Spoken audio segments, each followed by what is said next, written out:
Welcome to Beast4x4, the most budget-oriented off-road channel in all the YouTube, and today we're throwing budget out the window. Today I got the Excursion in the Ford dealer getting serviced, and they've got a loaner Bronco that you can just drive and test. And so I was going to give you guys my initial impressions and walk around and show the Bronco a little bit. So let's just walk around it real quick, and I'll show you my initial impressions from a really quick drive. Well, I mean, you've seen all the walk-arounds, but my first impressions, everybody hates where the license plate is located on the JL, and they copied that. That's kind of interesting. The beadlocks are kind of interesting. Look like they could come off, but you could paint them. It's kind of cool. This is a Badlands, so I believe 35s. I can see right there, just a quick, it's going to be in the way when you go bigger tires. It's kind of an interesting thing, but you know, normally on an IFS you got rear clearance issues, and you have that. Looks like both of those things maybe unbolt, so you can put bigger tires on it, which is kind of cool.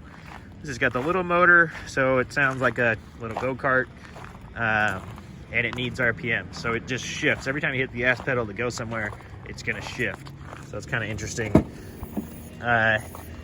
They've got a table on it. They put this shock in there from the factory, I think. That's kind of nice. This whole thing, this whole window doesn't unzip. It has to fold up, and I think that's a terrible design. I don't even know if I can do it. I can't do it one hand. You have to have two hands because there's a clip on each side. So that's kind of an oversight. Nice drawer though that Ford gives you the option of. And the windows have to come down for the soft top. These ones don't come down fast enough and they kind of get caught. But not much room with the seat back all the way. I like that the seat is all manual. I think that's good. I like manual stuff because you know, it lasts longer, doesn't break. But cockpit, driver's position, you know, you guys have all seen that. You guys know that I am 6'3". The seat doesn't seem like it leans forward anymore. So to me, it leaned back a lot in a driving position, which is kind of lame. Plenty of legroom though. As far as being a tall guy in a Jeep, it's a little hard. Being a tall guy in this, there is a lot more room. So, you know, if you are a tall guy and you're struggling with the Jeep, this might be a little bit better option. I mean, I'll show you guys. Like, my legroom is not near that in the LJ. And headroom, can't even see because I'm just pointing the camera at myself, but that's the soft top, obviously, but there's a lot of room above my head. But I just feel like I'm leaned so much. So, anyway, just wanted to show my driving position. You can see, like, I was right in front of my eyes, of course, as we're moving, nice and safe.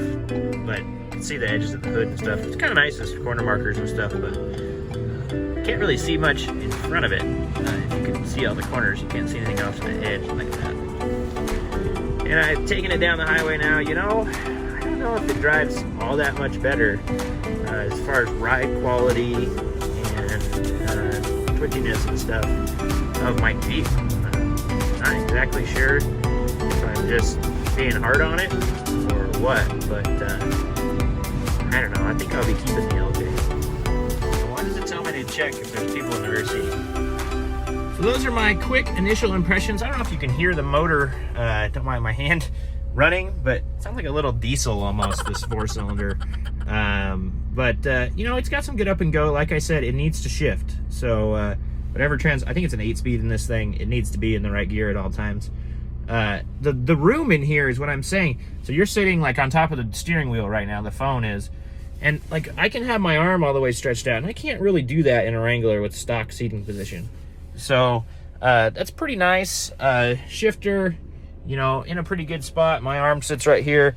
Obviously it's an automatic, but a manual shifter would be in the right spot.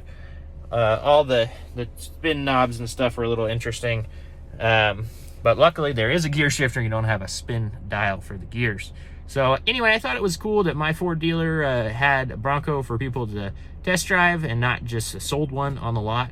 So anyway, thank you guys for watching. We will see you next time. We'll be more budget friendly next time.